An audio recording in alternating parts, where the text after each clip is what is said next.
All right, welcome everybody. Welcome to Nesson Digital Studio. My name is Dakota Randall. I'm alongside Jeffrey Blase-Sang and Christian Kellix-Keller, two players for the Boston Uprising, Boston's Overwatch League team. Guys, how you doing? Thanks for coming in. Doing good. Yeah, I'm good as well. Good. And so you've been in Boston for a little while now. What do you think of the city? It's really cool. I've been to Boston before, but I haven't been to the actual city. So yeah, it's a really cool experience. I heard you guys went to a Celtics game. Yeah. That was pretty amazing. It was my first live basketball game, and it's not just a game, like all the things they do in the breaks and in the halftime. It was an amazing experience. Yeah, cool, and obviously a very good team to watch. So just introduce yourselves a little bit. Where are you from? How did you get into Overwatch, and same for you? I'm from Virginia, and how I got into Overwatch. I used to play a game called Team Fortress 2. Yep. And I played that for a while, for like 2 or 3 years. And then Overwatch was coming out. And I wanted to transition games because TF2 was kind of dying competitively. So I was like, you know what, let's try Overwatch, get to that, and I just grinded for a long time. And for you? You're from Copenhagen? I'm from, a little city outside Copenhagen, Denmark. I got into Overwatch I was always a gamer, and then my friends told me about this game called Overwatch, and I thought I might as well give it a try, so I played it in the beta and when it released, and then I just made a team for fun. I kept playing, and then eventually my team got better and better. We got into a tournament that's the level below Overwatch League, and we did all right. And then Sunday I got this message from Boston that asking me if I wanted to try out. I said yes, and now I'm here. Okay. And so for those watching at home that may not know what Overwatch is, yes, there is a game other than Fortnite out there, and wildly popular first-person shooter. Not like in a Call of Duty or a Halo. There's a lot more going on. And so, of course, the Overwatch League is a new league. You just completed your first season. So, I mean, you lived the dream that a lot of people have, that are at home playing video games. You got to be professional gamers in a new league, that's unlike anything, at least in America, that we've had for esports. So, after, with the conclusion of the first year and the first season, what were you guys' impressions of how the league went? Was it everything you ever thought it would be, being a professional gamer, getting paid to play video games? I'm the new guy here, so... Yeah, I mean, it was... Oh, yeah, so you're a rookie, okay. Yeah, he's a new player. It was an amazing experience. I never thought, I could never imagine this, because I've always just been playing in my own room back in Denmark, and then once I got here, I was amazed just by the city, playing in the league, meeting so many of my idols, because I was just a nobody coming into this league, and I looked up to a lot of these players, and then actually beating them in games was an amazing feeling. Yeah, I can imagine. Cool.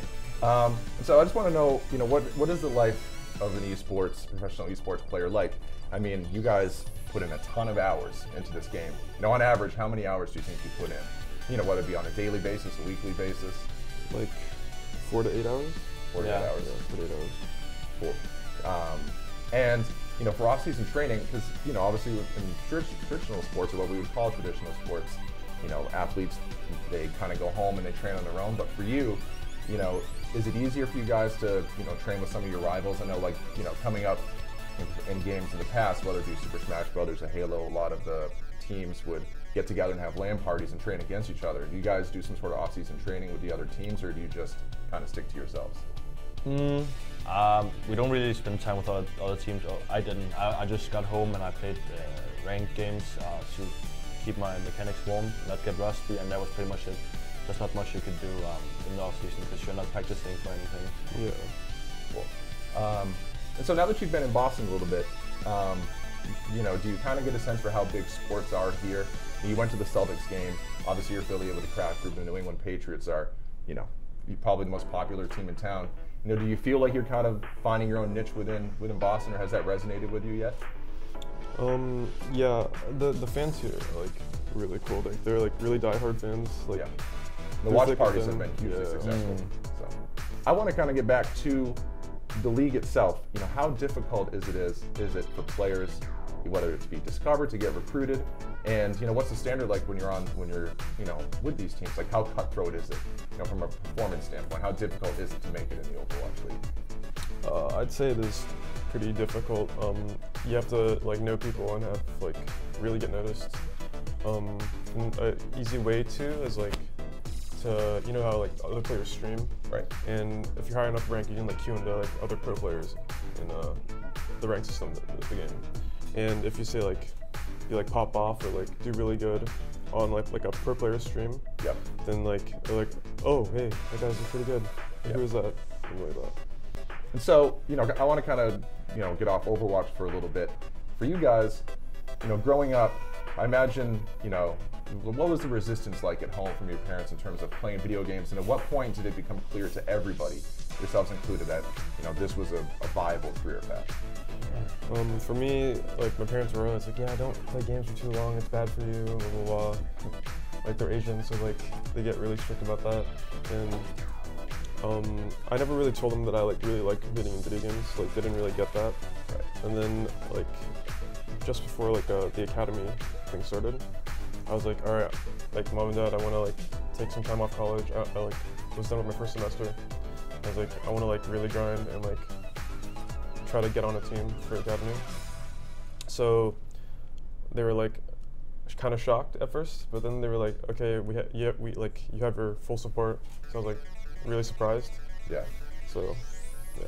Cool. And for you? I've been playing games since I can remember, and my parents were always like, as long as I do my homework and keep school as my first priority, I can play as much as I want.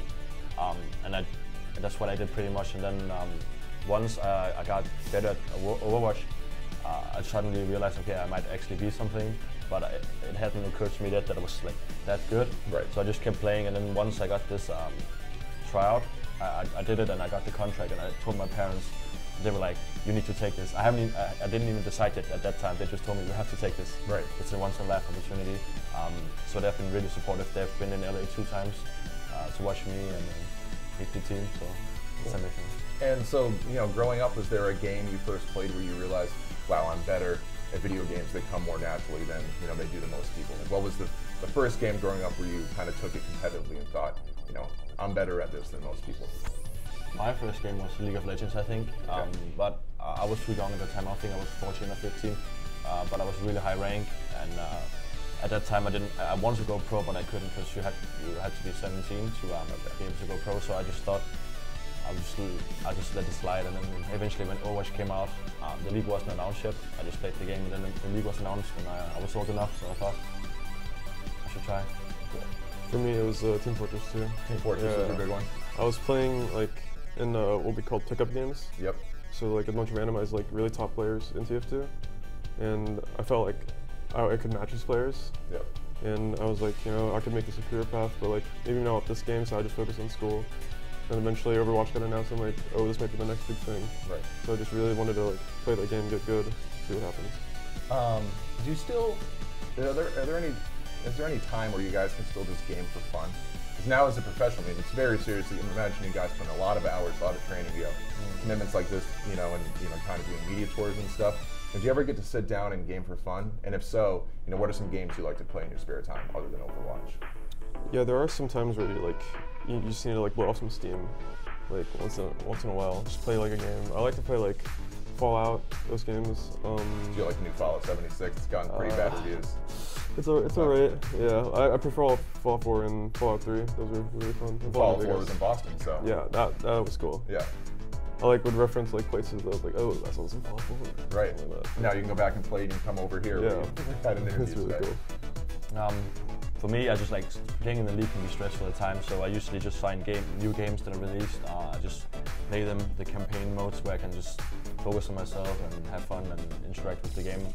And then obviously I have fun with Overwatch, but sometimes it can be really tough if you lose a match or something. So I play a lot of different games. It can be Counter-Strike, Call of Duty, League of Legends, and all the new single-player games coming out. It's very different. Cool. I wonder, what do you guys make? This has been a huge year for gaming. Probably, in my estimation, maybe not from game sales or whatever, but in terms of just overall buzz and the health of the gaming community, this seems like one of the most successful years the industry's ever had. Whether that be, obviously the success of a game like Fortnite and the Overwatch League, the Battle Royale craze has sort of taken everybody by storm. Streaming has reached new heights, and the income that can be made from it. What have you seen from the gaming industry this year? And it must be pretty exciting for you guys. You're kind of getting into this at the right time. Because back in the early 2000s, it was hard. The buzz wasn't the same around esports and professional gaming, but now it seems to be at an all-time high. Yeah, it's cool to see like games like Fortnite. Like even though I don't really like to play Fortnite. I don't either. Yeah, Player unknown it's like- battleground guy. like PUBG, Fortnite, like the popularity of Fortnite really boosts like all around like awareness of like the pros, like being good at video games, the esports scene. It's really good. People like Ninja, Yeah. Yeah, he completely blew up. he blew up. What's it And like for you guys watching someone like that from afar, seeing just a transcended level of success? It was like it's really interesting because you never think like anyone would reach that type of like height Right. in terms of the industry. Like it's just like pretty mind blowing. Right. I was actually really happy because I knew, okay, if you can get like 100,000 consistent views, then it can only be a good thing. Then other people can too, right? And I think that's good because it shows growth in the esports industry, just in streamers and gaming in general. Right. And do you guys stream a lot in your spare time? Yeah, I do. I imagine on Twitch now. You're Yeah, Twitch. I don't really stream that much, but yeah, on Twitch. I imagine it's what makes him so successful, and I don't know if you've heard of someone like Dr. Disrespect. Yeah. They it's basically like they're comedians at the same time. Yeah. So I imagine it must be difficult to imagine how can I put out content like that. But I also going back to Overwatch, a game like Fortnite with how cartoony it is, it kind of lends itself to that because you can make a lot of jokes. Fortnite or Overwatch, I'm sorry, to the casual viewer, it can be very, very hectic, and there can be a lot going on, and not necessarily difficult to understand, but you watch and go, wow, this is kind of It's a on lot another to level. take in. Yeah. What do you?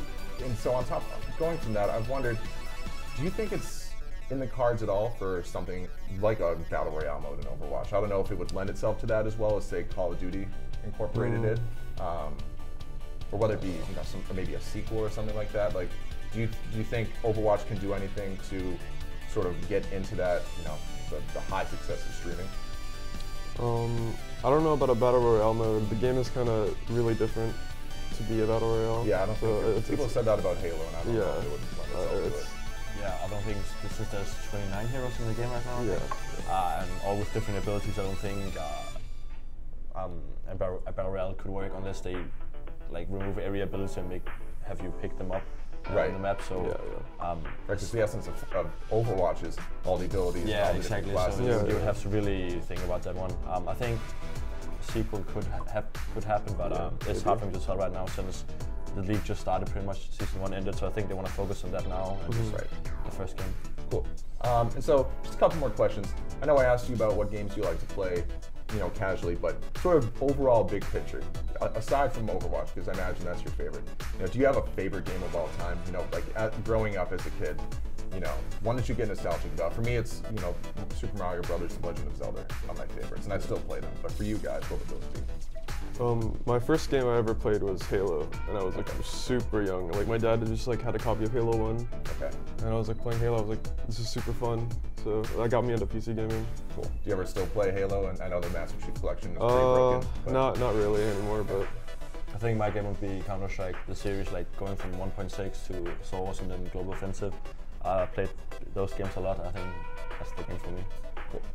And so just to shift back to the Boston Uprising, you guys, I believe, finished 3rd last season.